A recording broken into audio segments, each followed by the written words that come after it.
Assalamualaikum warahmatullahi wabarakatuh. Salam sehat berlimpah rezeki untuk kawan Aceh dimanapun berada. Ketemu lagi nih sama Aceh di channel Audio Cerita. Untuk menjawab rasa penasaran kawan Aceh di episode sebelumnya, gak usah lama-lama lagi. Mari kita langsung masuk ke ceritanya.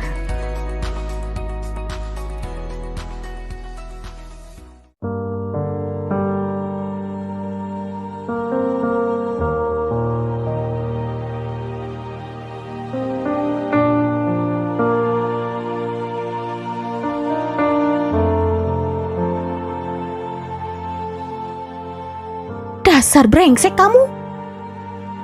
Nur mengulurkan kepalan tangannya ke arahku dengan posisi badannya ditahan oleh salah seorang warga setempat. Ia terlihat masih sangat emosi. Berbagai cecaran kasar dan nama-nama binatang tak henti-hentinya keluar dari mulutnya. Aku tidak berani mengatakan apapun, apalagi dengan kondisi rambutku yang acak-acakan, nyeri di perut pasca ditendang oleh Nur, bekas cakaran di tanganku, ditambah lagi rasa malu karena telah membuat geger warga sekampung. Bu Erna menggandengku untuk duduk dan minum. Lalu ku teguk satu gelas air itu. Air ini sedikit melegakan tenggorokanku. "Terima kasih banyak, Bu," ucapku kepada Bu Erna. Bu Erna membalas ucapanku dengan anggukan kepala dan wajah yang serius. Kulihat Nur dituntun oleh Bu RT untuk duduk. Nafasnya terlihat terengah-engah. Namun, ia sudah mulai tenang meskipun suaranya masih terdengar meracau menyalahkanku. Melihat kami berdua sudah mulai kondusif, Pak RT kemudian duduk di antara kami. "Baik, tanpa basa-basi, mbak-mbak ini sadar atau tidak kalau perbuatan sampean itu sudah mengganggu ketentraman warga sekitar?" Seketika suara tegas Pak RT membuat keadaan menjadi hening. "Kami sebenarnya tidak perlu tahu masalah internal mbak-mbak ini apa. Tapi sebagai orang yang sama-sama dewasa, bisakah menyelesaikan masalah dengan kepala dingin?" Siraman kata-kata dari Pak RT masih membungkam mulut kami. "Alhamdulillah, sampean berdua ini masih bisa dilerai warga. Bayangkan kalau seandainya terjadi hal-hal yang tidak diinginkan seperti luka parah atau kematian, yang rugi juga sampean berdua kan? Saya berharap semoga kejadian seperti ini tidak terulang kembali." Pak RT memang terkenal sebagai orang yang tegas dan tidak bertele-tele. Tidak ada warga yang berani memotong perkataannya. Wajar saja, beliau adalah seorang pensiunan angkatan darat. Nur yang terkenal dengan kelihayannya dalam berbicara pun tidak berkutik di hadapan Pak RT. Tak berapa lama kemudian, mobil bapak mertuaku tampak memasuki halaman yang penuh dengan kerumunan warga itu. Dengan wajah yang panik, mereka berlari ke arah kami. "Allahu Akbar! Nak Nur, Nak Jum, ada apa ini ramai-ramai?" "Tenang dulu Pak Ismo." Pak RT menepuk pelang pundak bapak mertuaku dan membisikkannya. Terlihat gurat kekecewaan di wajah bapak. Di ujung pintu masuk, ibu mertuaku terlihat meminta penjelasan dari ibu-ibu yang berdiri di sekitar pintu. Seketika matanya memerah dan beliau menangis. Aku sungguh merasa bersalah dan menyesal. Agar masalah tersebut tidak semakin menimbulkan berbagai asumsi dari warga, Pak RT segera mempersilahkan warganya untuk bubar. Begitu juga Pak RT yang kemudian meminta izin untuk pamit undur diri, serta meminta tolong kepada bapak mertuaku untuk menyelesaikan masalah ini dalam lingkup keluarga kami saja. Setelah rumah sepi, bapak segera mengunci pintu rumah. Dia duduk di samping ibu dengan posisi berhadapan dengan kami berdua. "Ya Allah nak, kalian berdua hampir bikin jantung bapak ini kumat." Suara bapak meninggi, namun ia seperti menekannya sekuat tenaga agar tidak terdengar oleh tetangga. Ibu masih terlihat berurai air mata. "Ada masalah apa toh nak? Kok bisa sampai ribut begini? Ini sama saja membuka aib keluarga sendiri, ngerti?" Belum sempat bapak melanjutkan perkataannya, Nur mulai menyela. "Semua salah Jum, Pak. Dia duluan yang nyerang Nur." "Ini semua salah Nur, Pak. Dia yang sudah memfitnahku ke tetangga-tetangga dengan cerita karangannya. Aku tak mau kalah untuk membela diriku. Bohong, dia menuduhku sembarangan tanpa bukti, Pak. Ujar Nur dengan mata melotot. Heh, cewek munafik, mana buktinya kalau aku memfitnah kamu, ha? Ujar Nur sembari menunjukku. Tuhan, bagaimana ini? Keringat dingin membasahi punggungku. Tubuhku gemeteran. Air mataku mulai bercucuran. Aku merasa berada di ujung tanduk. Posisiku di sini terlihat yang paling disalahkan dan dipojokkan. Aku tidak mungkin memberitahu kalau Bu Erna lah yang menjadi narasumber soal fitnah itu. Sedangkan aku sudah berjanji kepada beliau untuk menjaga rahasia dirinya yang telah mengadukan perbuatan Nur kepadaku. Bagaikan makan buah si malakama, jika aku bungkam, aku akan menjadi orang yang paling disalahkan atas keributan ini. Namun, jika aku berkata jujur, kehidupan Bu Erna di sini akan dipertaruhkan. Tuh kan, Pak, si pembuat onar ini tidak bisa menjawab. Itu bukti kalau Nur gak bersalah. Nak Jum, bisa jelaskan ke Bapak apa yang sebenarnya terjadi? Mata Bapak menatap wajahku dengan penuh harap cemas. Aku tahu dia masih mempercayaiku. Aku tak bisa berkata-kata lagi. Aku menangis dengan hebatnya sampai tak bersuara. Pak, sudah jelas Jum yang bersalah. Sudah memfitnahku tanpa bukti. Disuruh menjelaskan gak bisa. Namanya penjahat walau pakai topeng, tetap aja penjahat. Busuk. Nur memakiku lagi. Aku sudah tidak tahan. Aku berdiri dan berlari menuju kamar.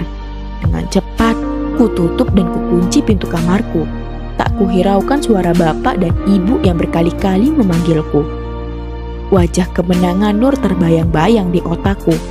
Tanpa sadar, aku menendang ranjang kasurku dengan kuat. Tak kupedulikan suara gaduh dan rasa sakit di kakiku. Aku marah. Aku sedih. Di dalam kamarku memang disediakan kamar mandi dalam. Tanpa pikir panjang, aku masuk ke dalam bak penampungan air. Kubiarkan air keran mengalir di kepalaku.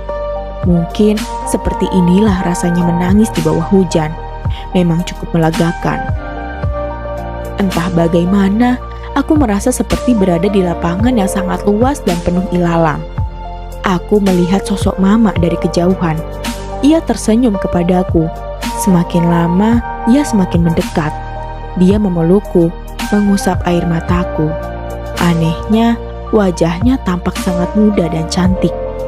Dan aku merasa kembali seperti anak kecil lagi. Mama, aku kangen. Hembusan angin mengibarkan helaian rambutku.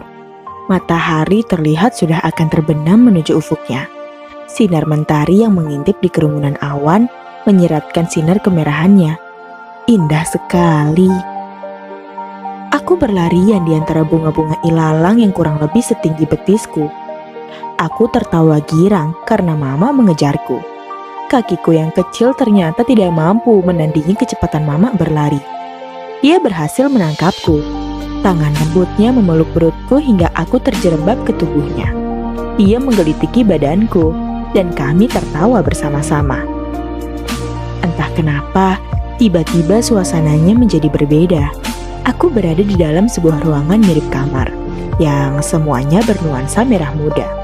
Ada ranjang besar di sebelah jendela, dan ada sebuah kotak kecil berkelambu tepat setengah jengkal dari ranjang besar itu.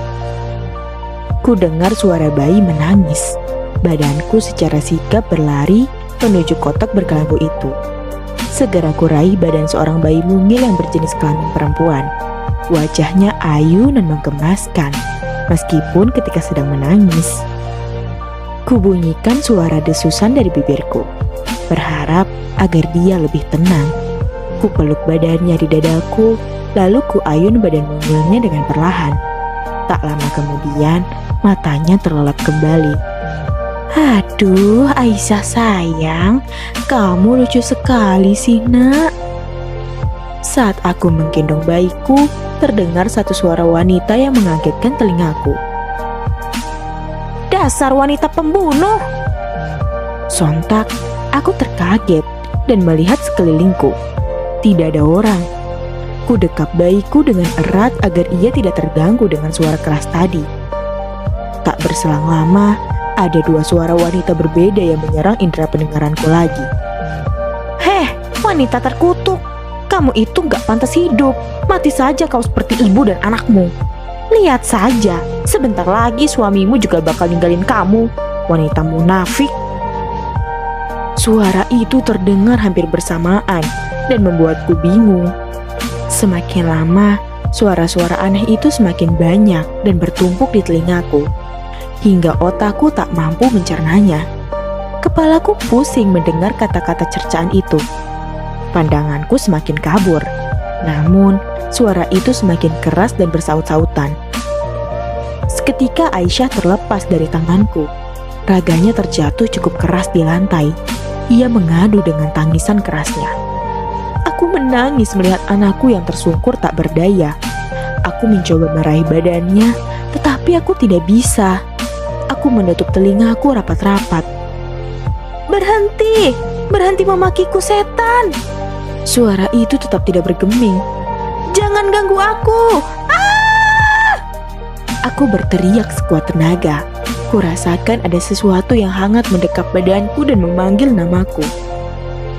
Dek, Dek Jum, sadar Dek. Ini Mas Wiryo. Tenang sayang. Suara menenangkan itu belum begitu membuatku tersadar. Namun, lambat laun kurasakan badanku basah penuh dengan keringat dingin. Mas, aku takut Mas, aku takut. Aku meringkukkan badanku ke dada suamiku. Tenang sayang, tenang, ada Mas di sini. Jiwaku mulai tersadar bahwa pertemuanku dengan Mama dan Aisyah hanyalah bunga tidur. Meskipun aku yakin sekali bahwa itu benar-benar seperti nyata. Mas, kamu percaya aku kan Mas? Bukan aku yang salah Mas. Tangisku meledak.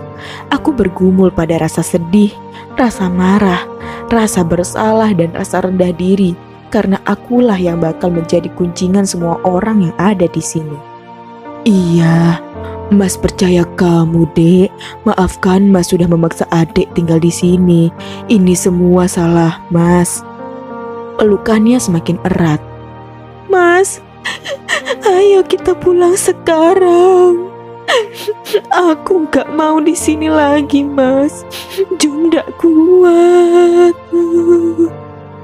Rengekku kepadanya. Iya, kita pulang sekarang ya.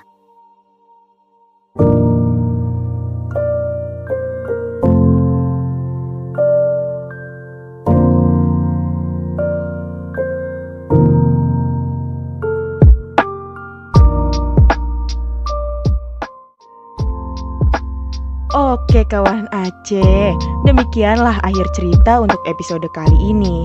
Gimana nih menurut kawan Aceh? Bagian mana yang ceritanya seru untuk kita bahas bersama? Yuk tinggalin keseruannya di kolom komentar ya. Buat yang masih penasaran sama kelanjutan ceritanya, kasih jempolnya dulu dong, biar Aceh makin cepat update-nya lagi. Salam sehat berlimpah rezeki untuk kawan Aceh semuanya ya.